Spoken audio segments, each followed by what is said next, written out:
Meu nome é Ricardo Vital, estou muito contente que a gente está inaugurando uma nova linha editorial aqui no canal. Quem já acompanha deve ter percebido que a gente está num cenário novo.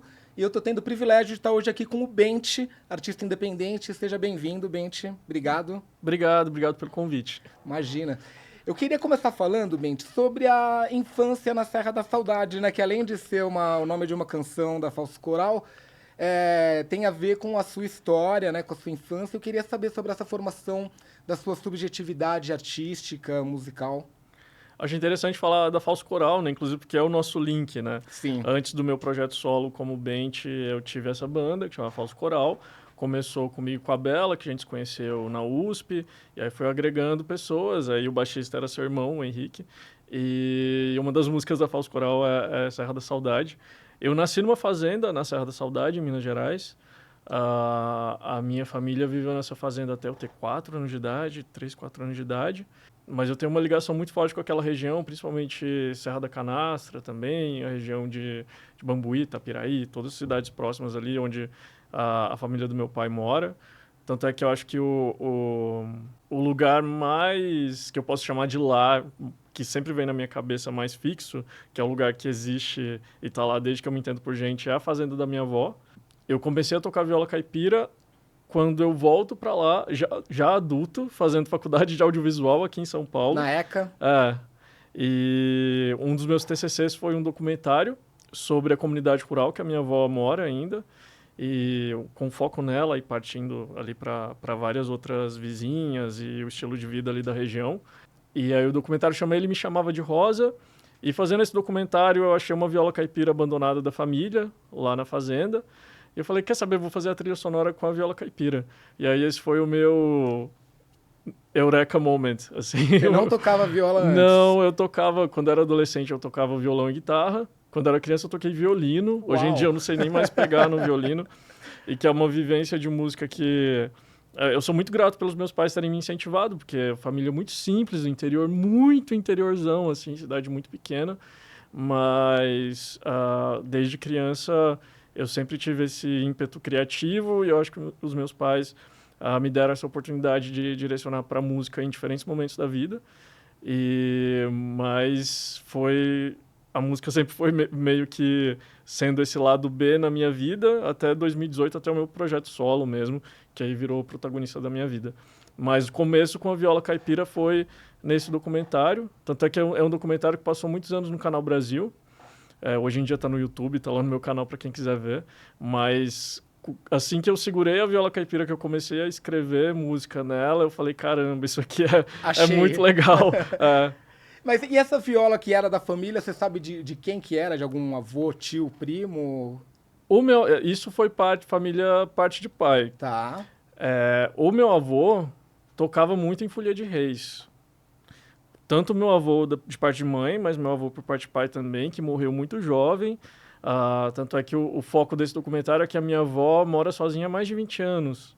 Hoje em dia que ela, enfim, está muito velhinha, já tem cuidador, mas ela passou muito tempo completamente sozinha, que ela não aceitava ajudante e tal. E o meu avô faleceu muito jovem, e toda vez que eu vou lá, ela conta histórias desse avô que eu conheci, mas lembro muito pouco, porque eu era muito novinho quando ele morreu.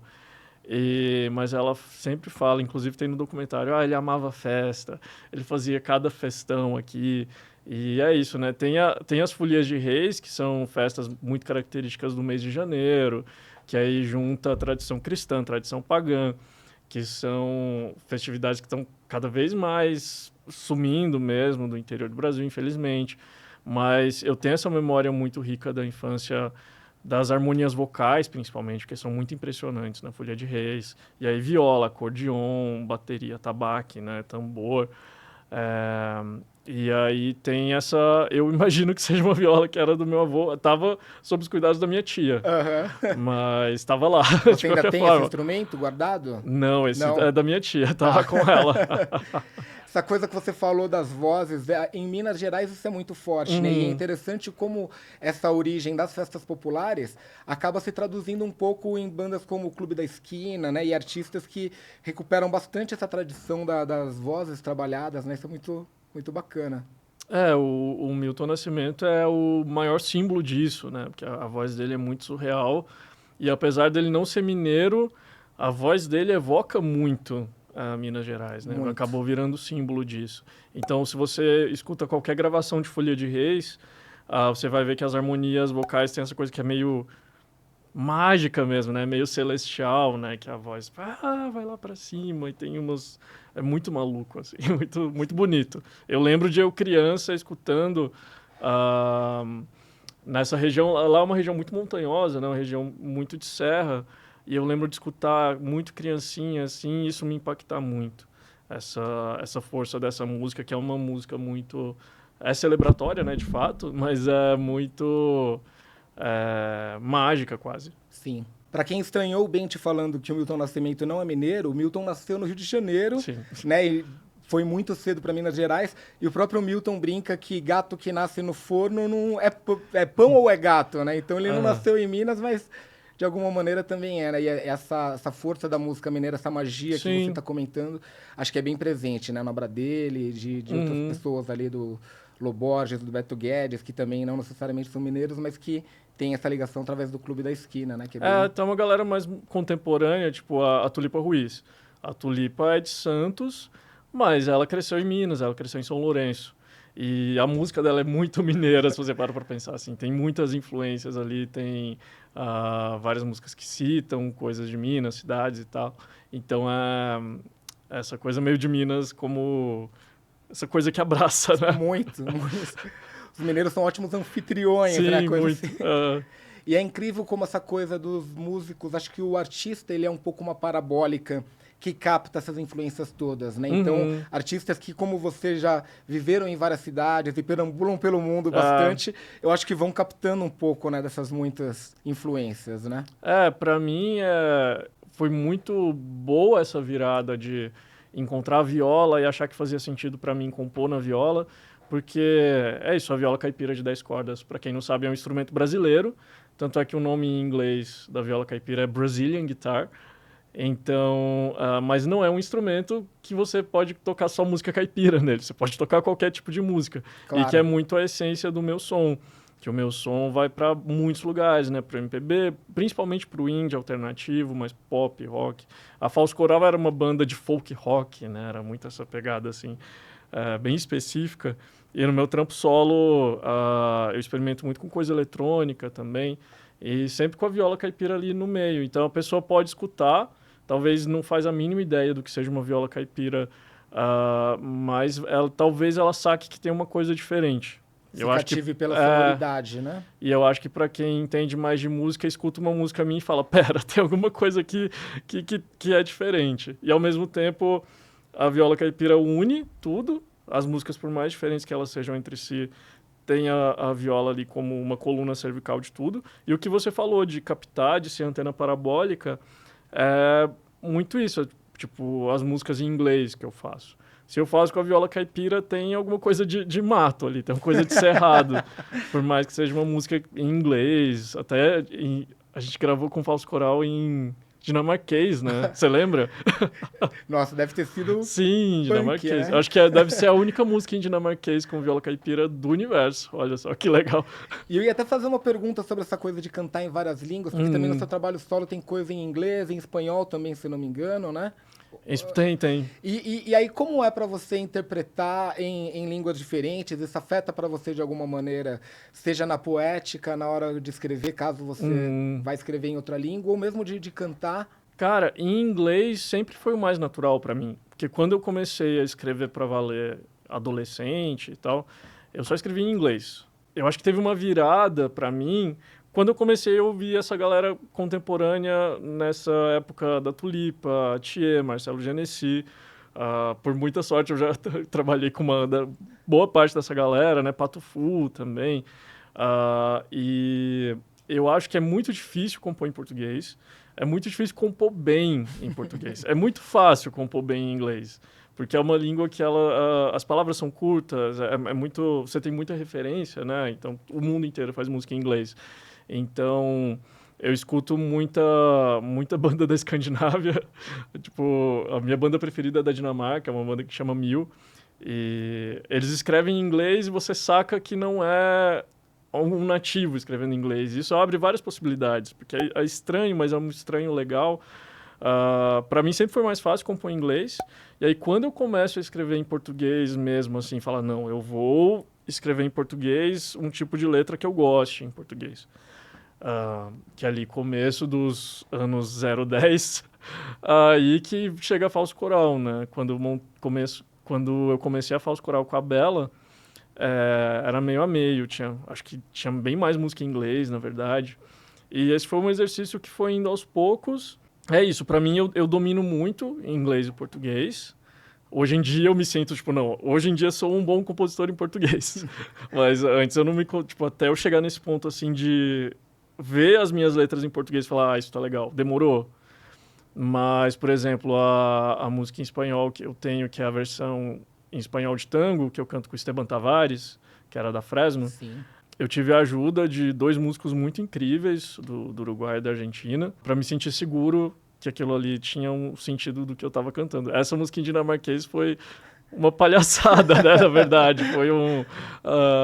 Teve uma amiga minha dinamarquesa que ajudou, mas assim, a pronúncia, ela falou, não, a pronúncia tá dando para entender, mas, né, eu acho que se viesse um job para mim, sei lá, grava uma música em japonês, sei lá, você vai tentar se cercar de uma segurança, né? De gente que te faça sentir seguro em relação àquilo. Porque cantar não é só cantar, né? Não é só colocar a voz para fora. Você precisa interpretar as palavras, né? Você precisa colocar a intenção naquilo ali que você está cantando. E isso eu acho tranquilo para português e inglês. Sim, mas pro dinamarquês... Pro dinamarquês, não. Eu imagino dificuldade. Eu penso muito, tem aquela gravação do Should I Stay or Should I Go, que tem um trecho em espanhol ali, e os Talking Heads no Psycho Killer, que tem um trecho em francês. Em ambos os casos, eles pediram ajuda de pessoas que falavam aquela língua, mas também o jeito que eles pronunciam e tudo, você claramente vê que não é. Mas enquanto brincadeira, enquanto experimento, é interessante, né? Sim. Bem, você citou, né, a Falso Coral, que, como você disse, é um link que a gente tem. E eu queria que você falasse um pouco mais para quem não conhece a Falso Coral. Não preciso falar muito sobre a banda em si, porque acho que as pessoas podem procurar, inclusive procurem nas redes sociais. A banda não está mais em atividade, mas tem um trabalho muito interessante. Legal. E acho que para se aprofundar no trabalho do Bente, é importante conhecer esse trabalho anterior também. Mas eu queria saber qual é o lugar que a Falso Coral ocupa hoje na sua memória afetiva, na sua história musical. É interessante você perguntar isso, porque, coincidentemente, essa semana eu estava escutando uma das minhas músicas do próximo disco, do disco novo, e aí o iPhone começou a tocar coisas que estavam lá no arquivo do iTunes. E aí começou a tocar uma música do primeiro demo do Falso Coral de 2013. Nossa! E que esse foi só eu e a Bela, eu que produzi. E eu gostei muito. Eu tinha, sei lá, uns 5 anos que eu não escutava essa música, pelo menos. Principalmente essa versão. E eu pensei, nossa, que honesto, que bonito que a gente, mesmo com pouquíssimo recurso, pouquíssima experiência, conseguiu tirar isso do mapa. Acho que para quem me acompanha, é legal saber que eu tenho 2 discos solo, né? Que é o Era 2 de 2018 e o Logo Ali, que é de 2021. Mas é como se eu tivesse 3, porque tem o Delta, que é o disco do Falso Coral, que é de 2019. E que eu acho que 7 das composições do disco são minhas. Apesar de eu não ser a voz principal, mas tem uma música ali que eu acabei lançando no meu trabalho também, que é Faísca, que é a parceria com a Thier. E que inclusive é uma música sensacional. E pra você ver, a Faísca, a bateria dela é inspirada em a bateria de catira, que é uma dança típica do interiorzão do Brasil, mas principalmente de Minas. De origem afro-brasileira. A catira, não sei. Deve ter algo indígena também no meio, né? Que a catira é quase um sapateado caipira, por assim dizer. E é engraçado que umas 2 pessoas, pelo menos, já vieram falar comigo, nossa, Faísca é inspirada em catira. Eu falei, sim. Que louco, que legal. Isso é uma música super pop, ficou um tempão numa playlist muito grande do Spotify, que é a Pop Leve. E você vê, é uma música com viola caipira, com várias dessas influências, assim. Eu acho que no Delta tem uma composição da Bela que chama Calmaria, que é uma guarânia. Então, acho que a Falso Coral foi muito importante para mim em 2 motivos principais. O primeiro, de me dar confiança em relação à minha voz, que eu realmente não tinha nenhuma experiência com o circular da música antes da Falso Coral. Tipo, eu não tinha tido nenhuma banda antes, só brincadeira de adolescente e tal.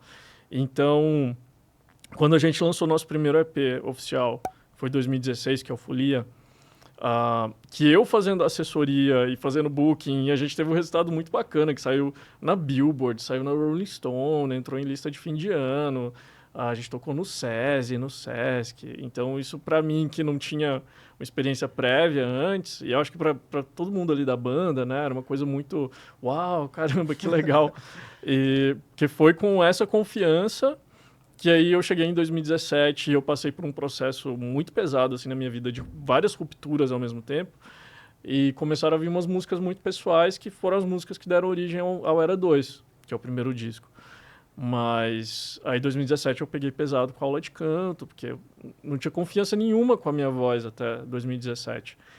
E então a Falso Coral tem esse ponto para mim muito importante de ter sido o lugar que me deu confiança, mesmo de fazer essa transição para um projeto solo que eu não me imaginava fazendo realmente, assim, eu jamais pensava que ia fazer isso. E nesse lugar também de experimentação com a viola, de entender quais que são os caminhos da música, porque é isso também do que eu estava falando. A gente assiste esses realities de música e a galera dá depoimento, parece sempre a mesma coisa, né? Ai, meus pais me viam cantando, eu com 5 aninhos ali na sala. Ninguém me falava para cantar a vida inteira.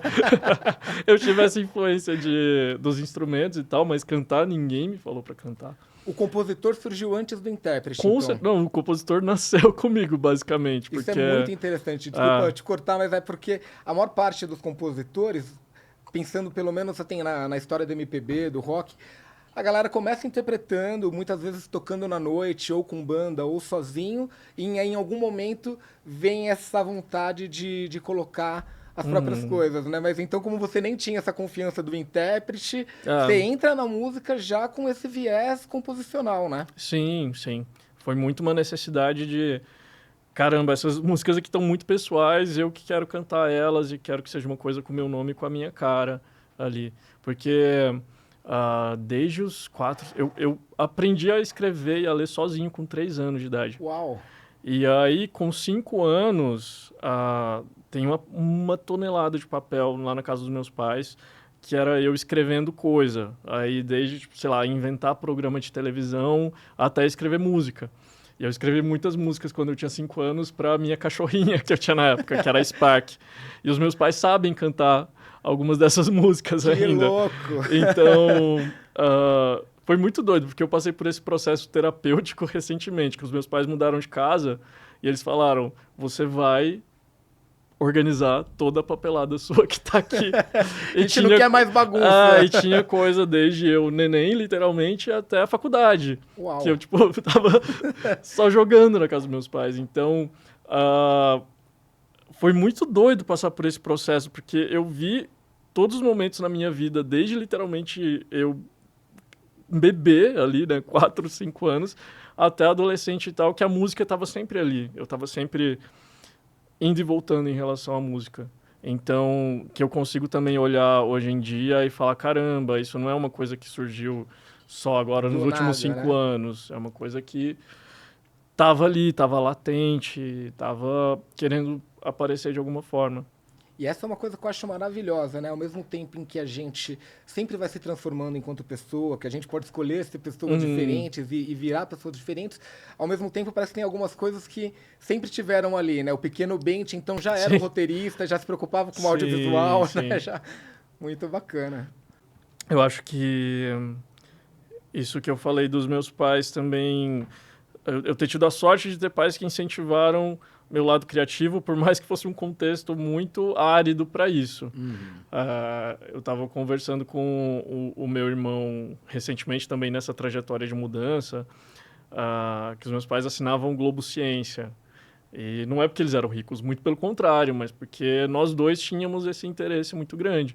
Aí eu perguntei, nossa, será que a gente era as únicas pessoas em quantos quilômetros que tinha uma Globo Ciência?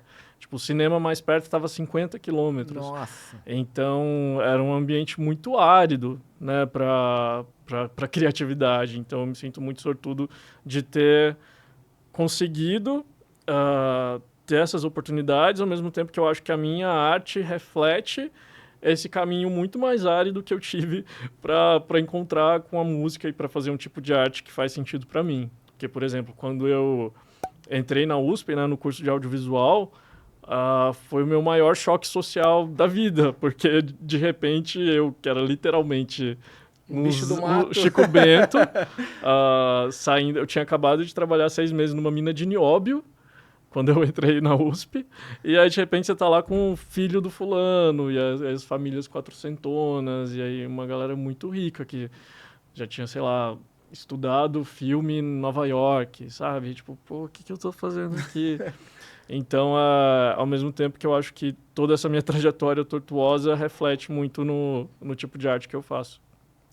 E a gente estava conversando sobre a viola, Bente, eu vi uma entrevista sua onde você não exatamente se queixava, mas comentava um pouco o fato de que as pessoas ainda olham para a viola caipira com um certo preconceito, com esse viés de que necessariamente seja para fazer música caipira e que às vezes você até sente que, sei lá, os caras da programação de rádio, coisa assim, talvez nem olhem com o interesse devido que deveria olhar o seu trabalho por conta dessa coisa de, viola caipira, e que talvez até lá fora isso tenha uma aceitação maior, né? Então, queria falar um pouco sobre essa questão da viola, que você já falou um pouco, mas quero expandir essa ideia da viola enquanto instrumento para ser incluído em vários tipos de músicas diferentes, enquanto essa sonoridade realmente ajuda a deixar o seu trabalho único, né?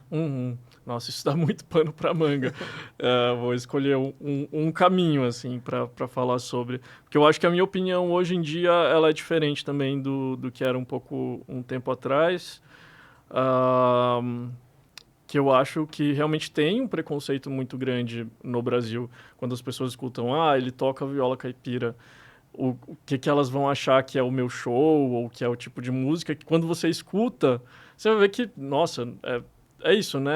Vai para MPB, para alternativo, para o pop, principalmente o Logo Ali, né? Que esse disco tem muito de Clube da Esquina, tem muito de Arcade Fire, tem muito de Bjork. Então, se você não escuta e você tem só essa informação, é música contemporânea com viola caipira, você pode ter uma noção totalmente errada do que é realmente a minha música. Então tem esse preconceito, mas eu acho que tem uma falta de entendimento muito grande também do que é. Porque é muito difícil achar quem sabe o que é viola caipira, ou o porquê que é a viola caipira. Aí você fala, é um instrumento de 10 cordas, é um instrumento que é mais próximo da guitarra portuguesa do que do violão. Então tem essa genealogia de instrumentos que vai desde o alaúde, guitarra portuguesa. A viola surge da guitarra portuguesa, né? Quando os portugueses trouxeram, e aí nos centros urbanos, no século XIX, ela é substituída pelos violões que né, são a guitarra espanhola. Sim. E aí esse instrumento vai para o interior, sofre um monte de influência de comunidade indígena, de comunidade afro, e aí vira a viola caipira. Então, por isso que é um instrumento brasileiro. E ninguém sabe isso, né? Tipo, ninguém sabe isso. Então, é uma dificuldade também de introduzir um conceito que é muito vago para as pessoas. Então, por exemplo, se você tem umas pessoas que têm mais tradição na viola caipira, como, por exemplo, Almir Sater, aí você tem o filho dele, que também é, né, violeiro. Então, eu fico imaginando, se fosse exatamente o meu trabalho que estivesse sendo feito por uma galera que tem mais tradição no instrumento, as pessoas estariam olhando de uma outra forma também. Porque o que eu faço, modéstia à parte, é muito revolucionário nesse sentido de colocar a viola caipira num contexto muito diferente.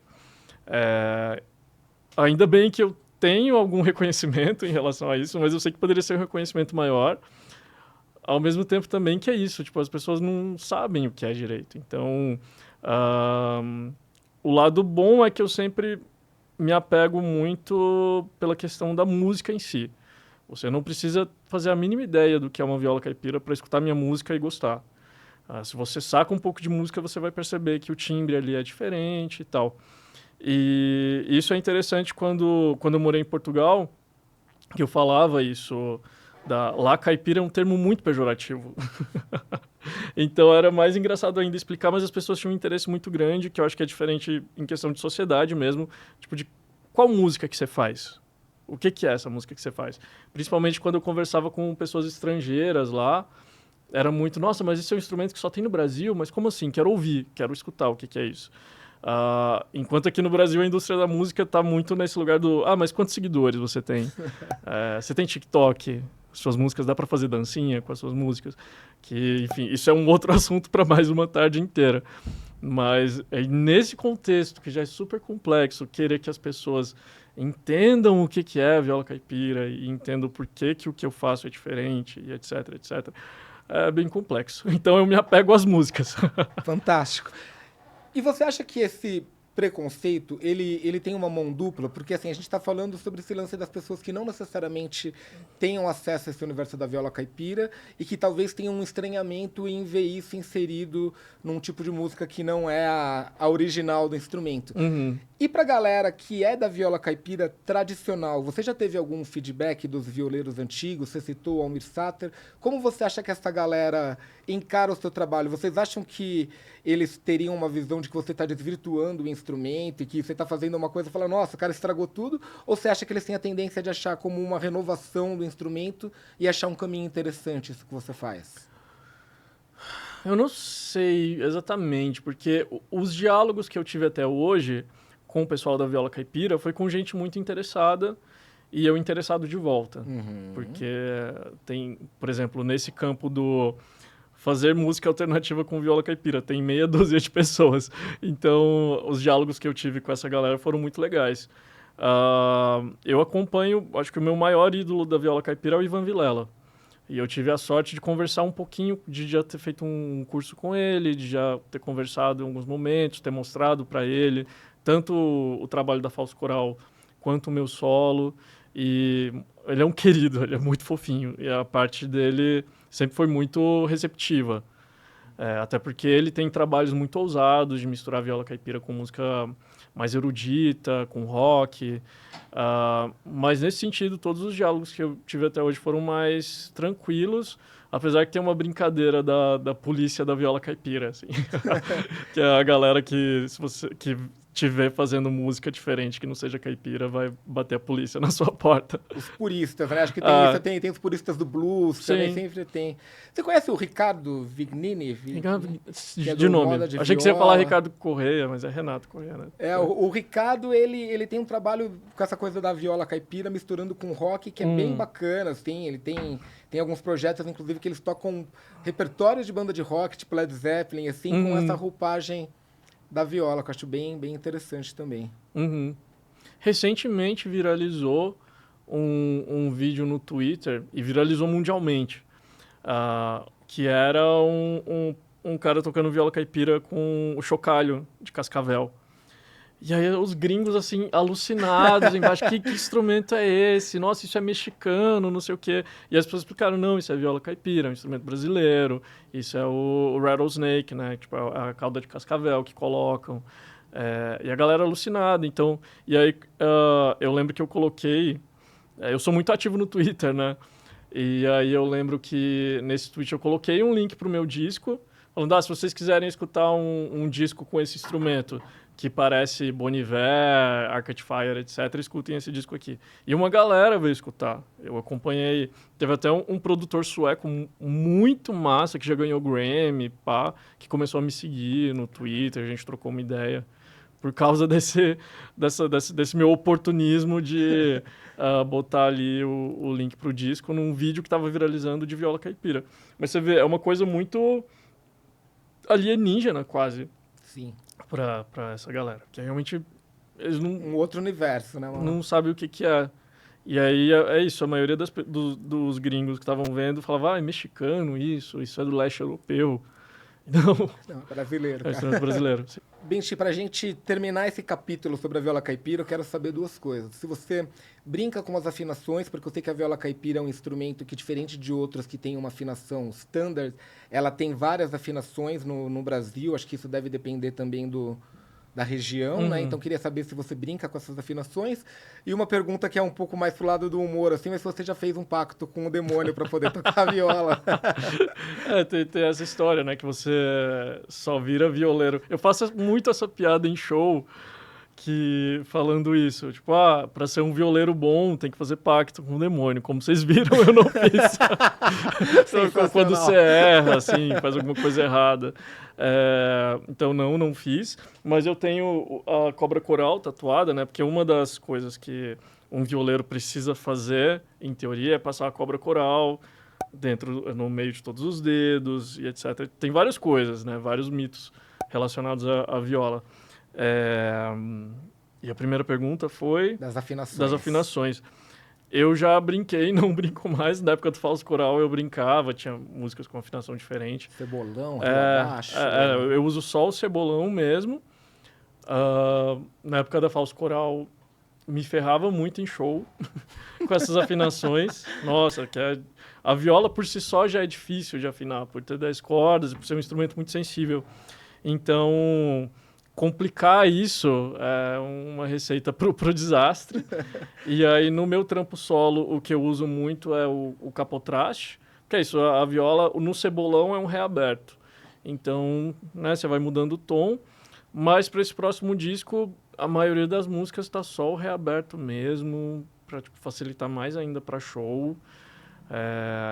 Que é isso, a gente vai ficando velho, a gente vai querendo descomplicar um pouco a vida. Simplificar o que puder, né, gente? Eu queria saber um pouco sobre a origem do seu nome artístico. Estamos aqui com um bem-te-vizinho bonitinho e eu vi que... Acho que eu também devo ter visto isso em alguma entrevista que você concedeu, que acho que em alguns lugares da América Hispânica o bem-te-vi era chamado de Luis Bienteverro, é isso? Isso, Luis Bienteverro. E aí, como que isso se incorporou? Qual a simbologia do pássaro para você? Por que você escolheu esse nome artístico? Acho que desde a falso coral tem esse nome por causa desse trocadilho, né? Do falso coral, a falsa coral, que é a cobra, né? Muito comum no Cerrado. Eu cresci vendo muita falsa coral na roça da minha avó. Agora, uns meses atrás, eu estava na casa dos meus pais, vendo televisão, apareceu uma coral na sala. Pois e aí, Cerrado Mineiro. Então, eu queria que fosse um nome que tivesse a ver com música e com o Cerrado ao mesmo tempo, veio falso coral. Aí, quando eu estava procurando o nome para o projeto solo, nessas pesquisas que eu estava fazendo, veio essa descoberta, né? Eu vi que o bem-te-vi na América Central tem os lugares que chamam de Luis Bienteverro. E aí eu comecei a brincar variações em cima de Luis Bienteverro até chegar em Bente. E aí eu tenho até a tatuagem, que é o Bienteverro, que é o bem-te-vi, que é a primeira tatuagem que eu fiz, eu acho. E aí selou. Porque é isso também, para projeto de música, hoje em dia você precisa de pensar um nome que seja fácil de procurar também, que seja um nome único nos Spotify da vida, para não ter risco de conflito, etc, etc, etc. Esse é o processo mais complicado.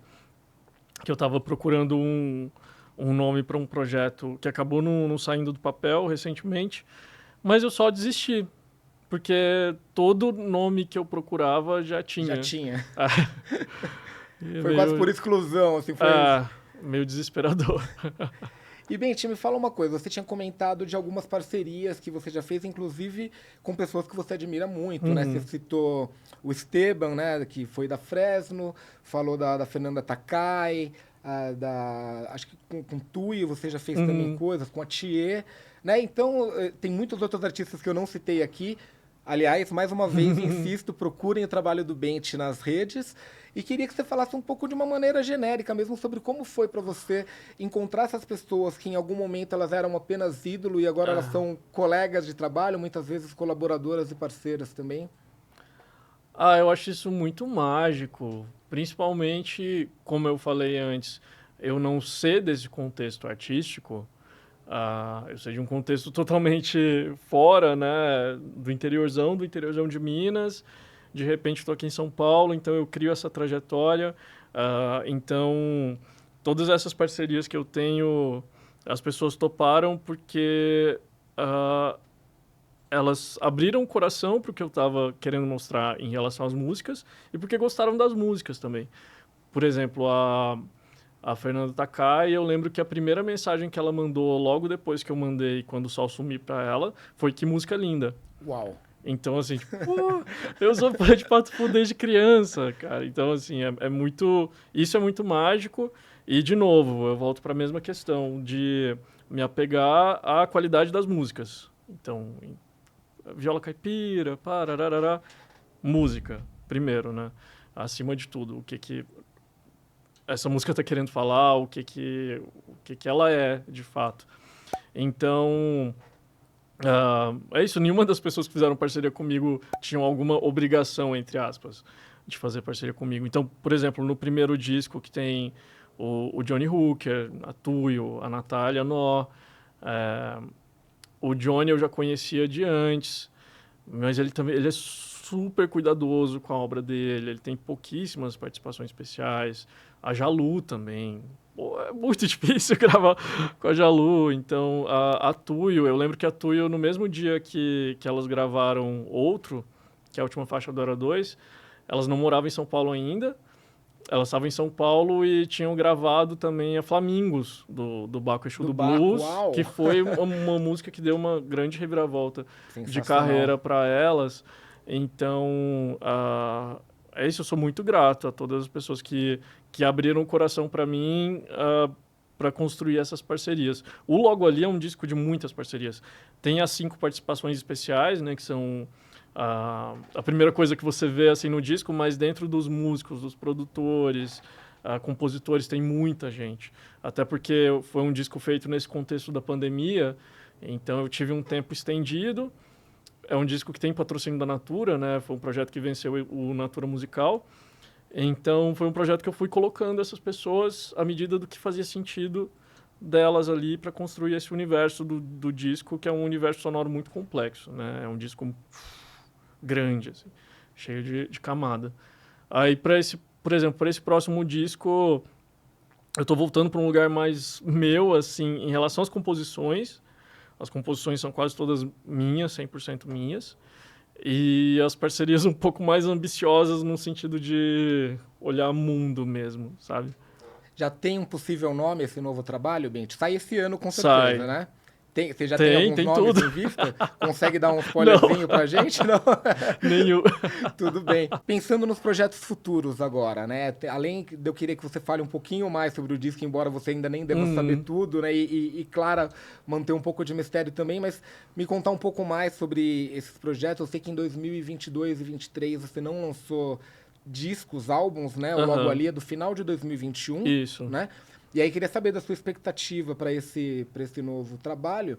E também você citou o edital da Natura. Eu vi que você vai dar um curso ensinando workshop. músicos e artistas a entenderem melhor, né, essa praia dos editais. Gostaria que você falasse um pouquinho sobre isso.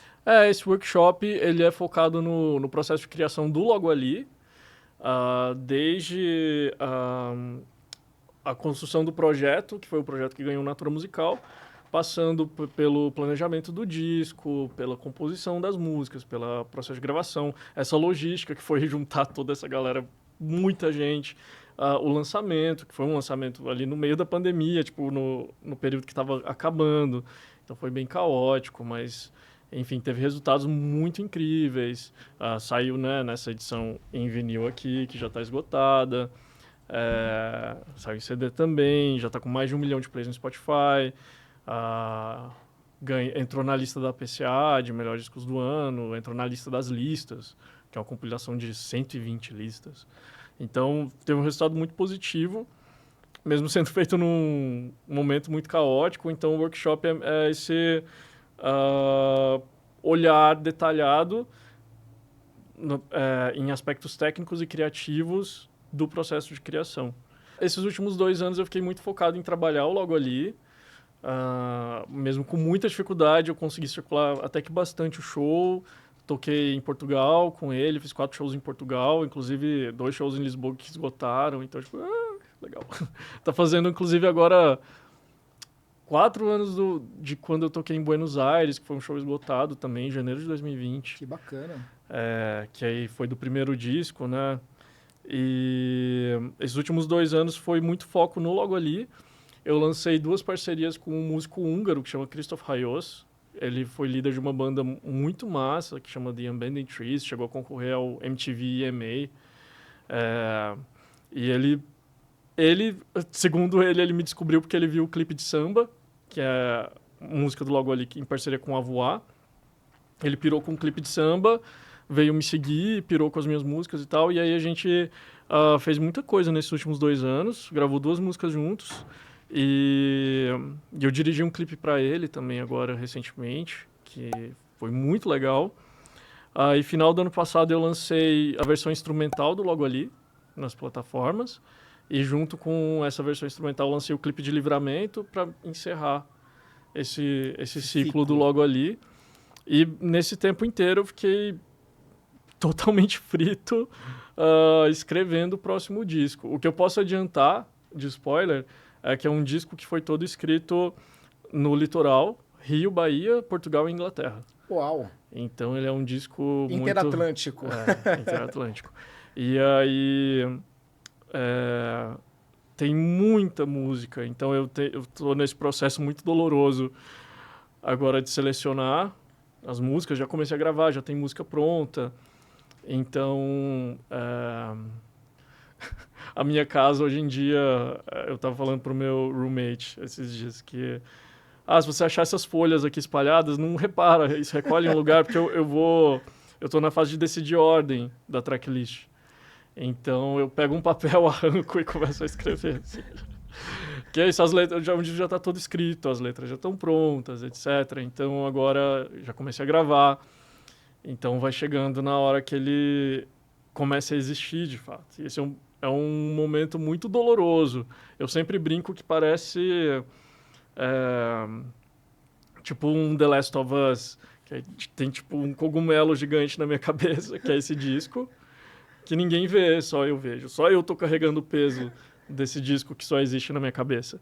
Então, para colocar ele no mundo é um processo bem doloroso, sim. E aí é exatamente o momento que eu tô. Mas eu acho que vai ser um ano bem interessante. E vai ser o meu primeiro ano lançando um disco num contexto de não apocalipse mundial. Acho, espero. Tomara, espero porque que sim. Porque 2018, o Era 2 saiu 2 meses antes do Bolsonaro ganhar.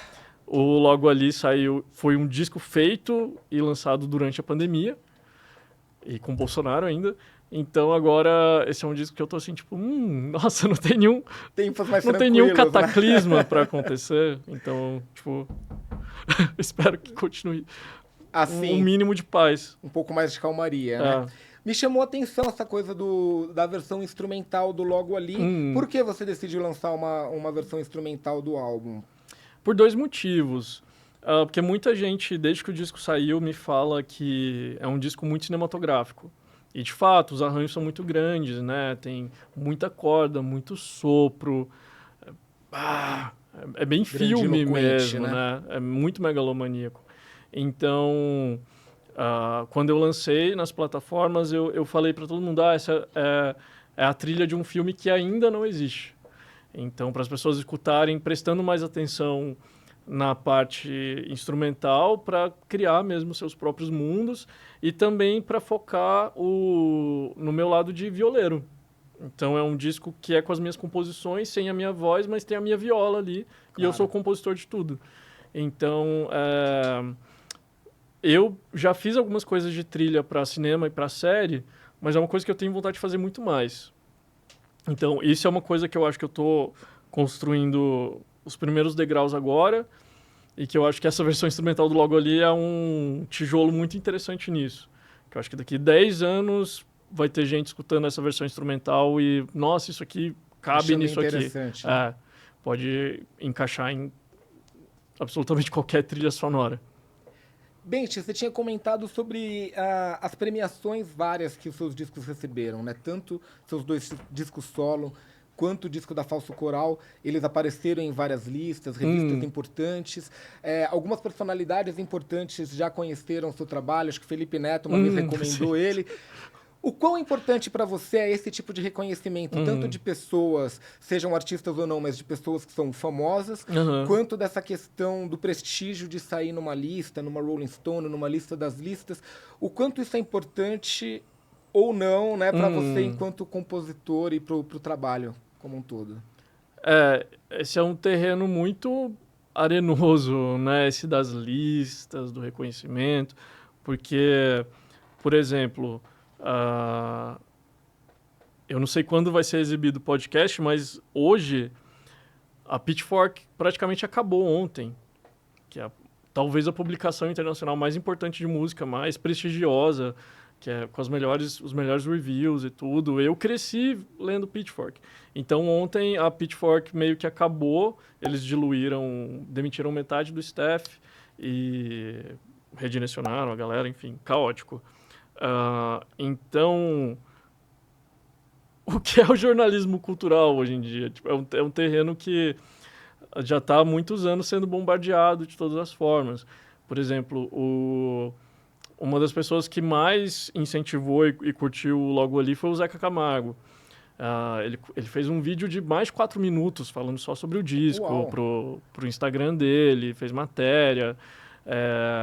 E eu não conhecia ele antes. Foi uma coisa que chegou nele e ele fala que chegou por causa da Jalu, por causa da Catastrópicos, né, que é a parceria com a Jalu. E caramba, você olha um Zeca Camargo, que é desse rolê da MTV também, né? A gente cresceu vendo a MTV brasileira, Sim. Que é o brinco que é a MTV da Sumaré, que é a que importava, né? Que acabou em 2013, infelizmente. Quanta banda massa, quanto artista massa vingou por causa daquela MTV ali, que era uma MTV aberta, libertária, maluca e tal. Então, quando a gente fala desses reconhecimentos, óbvio que tem que ter um trabalho de assessoria muito legal, você tem que ter um trabalho que vá ressoar para aquelas pessoas, né? Não adianta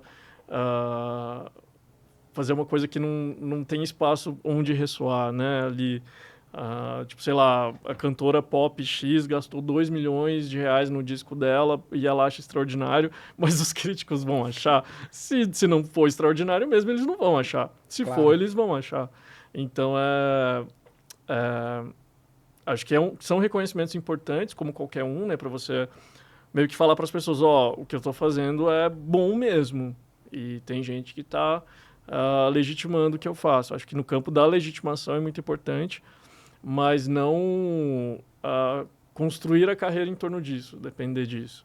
Até porque eu trabalhei 5 anos como jornalista musical. Eu escrevia para algum site de música entre 2010 e 2015. E teve coisas que eu amei e coisas que eu odiei. e eu já fui muito pesado assim, em algumas críticas que eu fiz. Então, quando eu estava começando o Era 2, que é o primeiro disco solo, eu falei, eu só vou conseguir lidar com uma crítica negativa se eu fizer uma coisa que eu vou gostar muito do primeiro segundo até o último segundo. Então, o primeiro crítico sou eu mesmo. O primeiro ouvinte sou eu mesmo. Eu estou fazendo coisas que eu vou gostar de ouvir. Então, por exemplo, uma das músicas do próximo disco que já está pronta, esses últimos dias eu estou ouvindo muito. Mas porque chegou num ponto, para mim, que é o ponto de, caramba, isso aqui está pronto. E eu tô muito feliz com isso aqui. Passar pelo seu crivo ali, né? Que aí também entra um pouco no meu campo de roteirista e editor. Porque o editor, ele precisa desse ponto de vista, tipo, de isso aqui tá pronto. Porque quando você tá lidando, sei lá, com 500 horas de material bruto, você precisa transformar aquilo num média-metragem de meia hora. Você precisa as possibilidades são literalmente infinitas. Então, chega um ponto que você precisa falar, isso aqui tá bom, isso aqui tá pronto. Uhum. Então, como eu edito todas as minhas músicas, eu também vou muito para esse lado. Tipo, nossa, isso aqui é o que eu queria, isso aqui tá pronto. Então, acho que salve o jornalismo musical, né, que tá cada dia mais atacado por todos os lados. As pessoas têm cada vez mais déficit de atenção, mais dificuldade de ler texto longo. Eu amo, por exemplo, o Rafael, do Hits Perdidos. O Logo Ali, ele fez uma matéria de sei lá quantas páginas sobre o Logo Ali. Na lista de melhores do ano dele, ficou em 13º lugar, eu acho. Ficou ali entre os primeiros. Isso é muito maravilhoso. Isso como artista, eu fico só grato pra caramba que uma pessoa que... o trabalho dele é quase antropológico. O Hits Perdidos é um site muito importante. Ele tirar o tempo dele para fazer uma análise tão detalhada sobre o disco e permitir que outras pessoas conheçam por causa daquilo. Porque, por exemplo, eu cresci ouvindo Pitchfork, muita gente que eu escuto é por causa que eu descobri, né, Pitchfork. Então, é um tipo de trabalho que tem que ser muito valorizado. E se um jornalista não liga pro seu trabalho, ou se você não sair numa lista X, tipo, relaxa. Não é sobre você, sabe? Não é pessoal. Outra entrevista que eu vi sua, você também comentava sobre o fato de que muitas vezes enquadram a sua música como se ela pertencesse ao gênero LGBTQIA+. E é curioso porque a gente luta contra a extinção dos gêneros e aí, de repente, a galera quer enquadrar a sua música como se pertencesse a um estilo específico que nem é um gênero musical, né? E você acha que isso, de alguma maneira, te atrapalha a sua inserção em outros cenários, em outros festivais? Como você enxerga essa questão da galera querer enquadrar a sua música nesse sentido?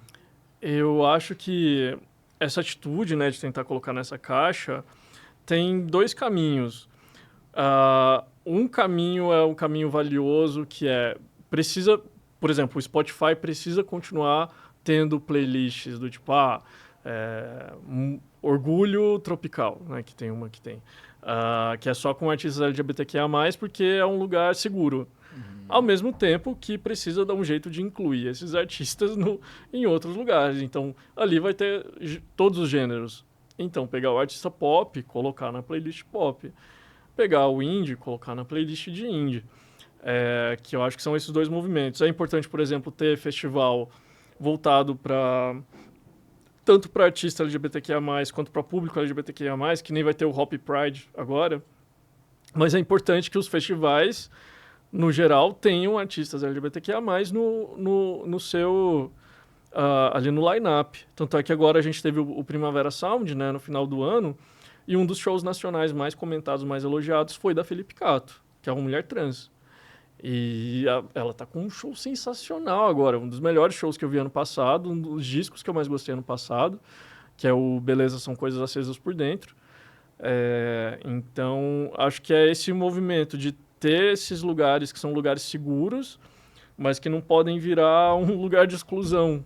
Então, tipo, você vai ficar só nessa playlist aqui. Você vai tocar só nesse festival aqui. Porque, pra mim, é terrível isso, porque se eu ficar compartimentado demais, eu caio num limbo. Porque o meu som não é um som de festival LGBTQIA+. Por exemplo, o Hop Pride, que vai ter... eu esqueci. Mas vai ter, por exemplo, a banda Uó, vai ter Bichart, vai ter o Chamilho. Então, não é o meu som esse, né? Que é o som batidão e tal. O próximo disco talvez até encaixe nisso. Olha mas, tipo, não é esse o meu rolê. O meu rolê é mais o rolê Primavera Sound, né? Que tá mais pro alternativo, pá. Então, acho que as pessoas precisam reconhecer o que tá além do fato de eu me posicionar como um artista LGBTQIA+.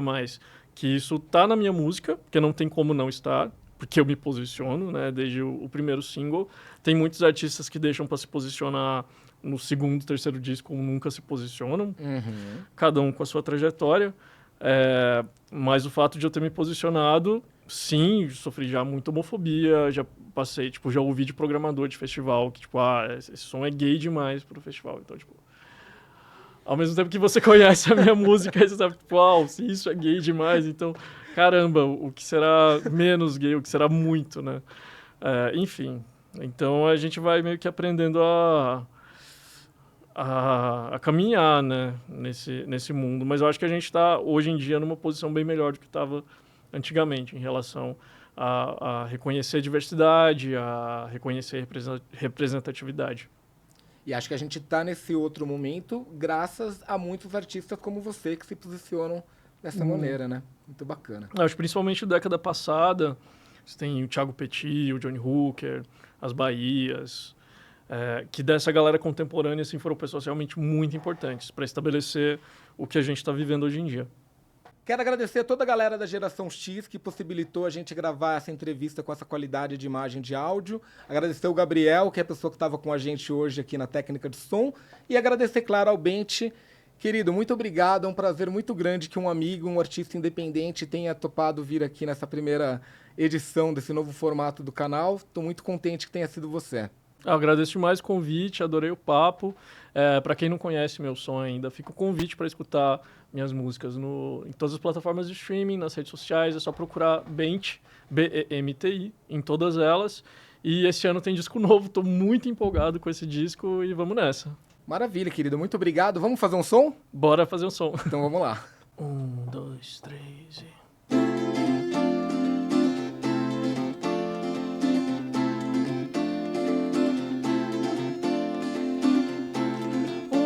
virando areia, desde o dia que a gente se viu. Dei por mim, tava desmoronando, mágoa, memória, estado civil. Não sei mais explicar, mas eu posso tentar. Sem lugar pra mais dor de cabeça, resta nossa indecisão.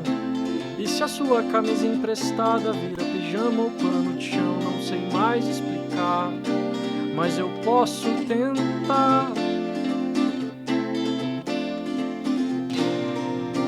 Se é castigo ou livramento não te ter mais aqui, se faltou um julgamento, sobra saudade em mim, e o tempo vai te afastando cada dia mais. Será mesmo isso que eu quis?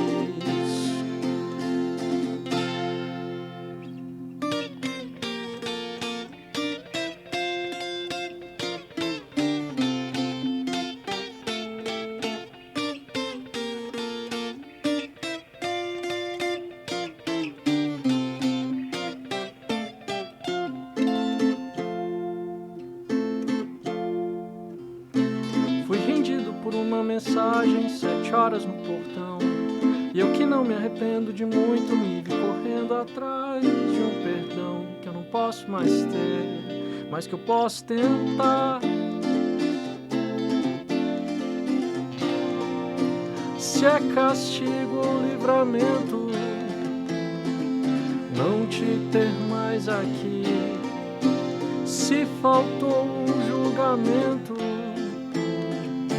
sobra saudade em mim, e o tempo vai te afastando cada dia mais.